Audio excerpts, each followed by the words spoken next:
যা হোক হুজুর হাতে আল্লাহ বোঝামেলা করি আচ্ছা করেন। খালি বোঝামেলা কি এই যে শরীয়ত এই যে হকিগত এই যে মারিফত এই যে তরিগত যা হোক এই সাড়ে দুই বাধা চালানো না যদি তাহলে ধরেন যেটা আমাদের শরীয়তে নামা ওকেও নামা পাঁচ থেকে তো পড়াই লাগবে। আচ্ছা পড়া লাগবে তাহলে তারা তো কথা হইল কি এই যে খাইলা যদি শরীয়ত না ঘুরি তাহলে এই যে ফাঁকে যে হয়ে গেলাম। আর যদি এই যে মারিফত না করি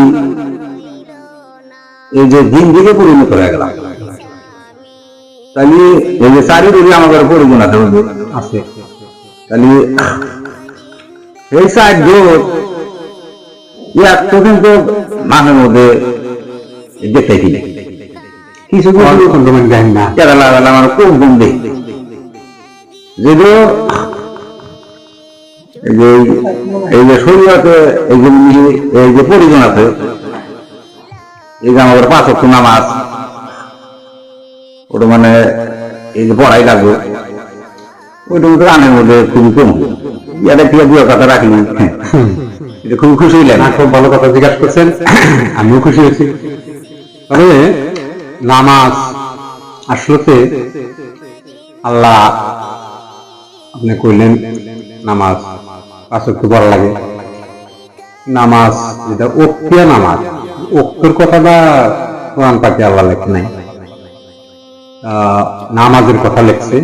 নামাজের কথা আল্লাহ লেখছে যে ইয়া আইয়ুহাল্লাযীনা আমানু আকিমুস সালাত, হে ঈমানদারেরা, হে বিশ্বাসীরা, তোমরা সালাত কায়েম করো, তোমরা তোমাদের মধ্যে সালাত প্রতিষ্ঠা করো। এটা আল্লাহ কোরআনে লিখছে। তাহলে নামাজ আদায় করবার কইছে কাগরে যারা ঈমানদার, যারা আল্লাহ আল্লাহ রাসূলের উপর ঈমান আনছে, যারা ঈমানদার, যারা মওতের উপর ঈমান আনছে, যারা তাকদীরের উপর ঈমান আনছে, তারা ঈমানদার। আল্লাহ আল্লাহ রাসূল দুইজনের উপরে ঈমান আনতে হবে, তারা ঈমানদার। তাদের উপরেই নামাজের হুকুম, যত হুকুম আছে আমানত করছে আল্লাহ। মানুষকে আল্লাহ বলে নাই তুমি নামাজ পড়ো, মুমিনকে আল্লাহ বলে নাই তুমি নামাজ পড়ো। নামাজ আদায় করতে বলছে আল্লাহ আমানত, বিশ্বাসীকে, ঈমানদার। হে ঈমানদারেরা, তোমরা সালাত তোমাদের মধ্যে প্রতিষ্ঠা করো, হে ঈমানদারেরা, তোমরা সালাত কায়েম করো। এই কথাই আল্লাহ বলছে। এখন নামাজ কায়েম করতে বলছে, এইটা কোরআনের সূরা মারিদের 23 নম্বর আয়াতে আছে যে তোমরা ঈমানদারেরা, তোমরা সদা সর্বদা নামাজের মধ্যে প্রতিষ্ঠিত হও, সদা সর্বদা নামাজে দণ্ডায়মান হও, সব সময় নামাজে রত থাকতে বলছে।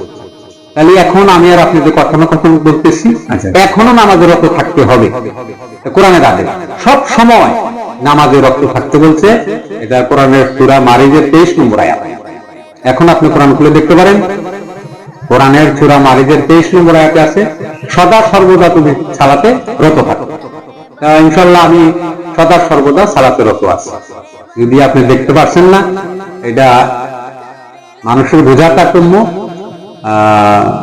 উদাহরণস্বরূপ একটা কথা বলি, যেমন ধরেন সাপ, সব ধরনের সাপের সামনে ডিম বাজাইলে ওরা ফানা উঠায় না।